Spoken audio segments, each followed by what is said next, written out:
Илио Антевски Смок е роден на 25 јули 1919 година во Тетово, во сиромашно печалбарско семејство. По завршувањето на основното и средното образование, работел во монополот во Тетово во 1939 година. Се запишал како вонреден студент на правниот факултет во Белград. Соочувајќи се со секојдневно со неправда, се приклучил на работничкото движење. Во 1940 година Илија станал член на Сојузот на комунистичката младина на Југославија, а во септември 1941 година станал член на Комунистичката партија на Југославија и местниот комитет на Тетово.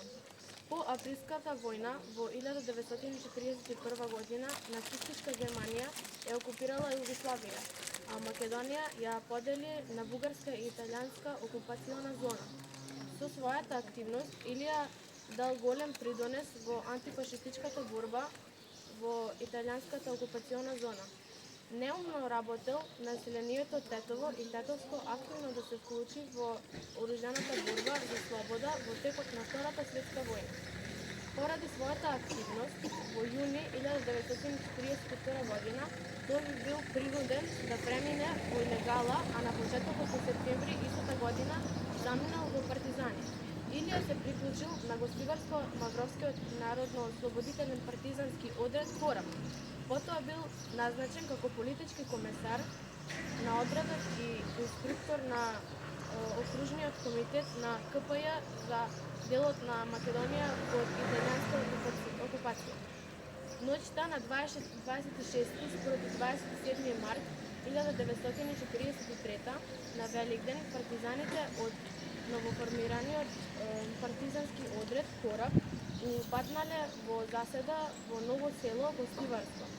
Во нерамноправна борба со балистите во селото загинале Злате Дамјановски, Анте Гиновски, Радован Тонич и Боге Велјановски, Душко Поповиќ, Илија Антевски Смок, Раде Угриновски, Драге Тодоровски, Тривко Андоновски, Христо Оџаклиевски, Злате Малаковски, Јаким Надиновски, Антигона Тупа и Сина Димитровска.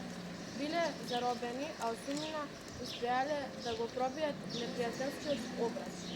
Како политички комесар на овој одред, Илија Антевски Смок бил заробен со уште 9 партизани од балистите по овој оружен судир. Прво бил затворен во Гостивар, каде што бил мачен, а потоа бил спроведен од италијанските фашистички сили во Тирана, во Албанија, заедно со другите заробени. Малолетните партизани, меѓу кои и народниот херој Злате Малаковски, биле осудени на робија, а возачите биле осудени на смрт со бесење. Поради оваа одлука на фашистичките колаборационисти, Комунистичката партија на Албанија испечатила летоци и повикала на протест. Народе на Тирана, 6 македонци, борци за слобода, и бесат денес фашистичките колачи на тиранската земја било напишано на врвот на летото. Истиот ден, околничкиот комитет на Комунистичката партија на Албанија за Тирана организирал масовни демонстрации на кои излегале илјадници жители на Тирана. Подробности за овие демонстрации навел Илија Топаловски во својата статија "Нашата бригада и братството со албанскиот народ". Демонстрациите не дале резултат. Покрај Илио Антевски Смок, во затворот во Тирана биле убиени и комунистите Душко Поповиќ, Христо Оцаклиевски, Раде Угриновски, Драги Тодоровски и Тривко Андоновски, заробени со него.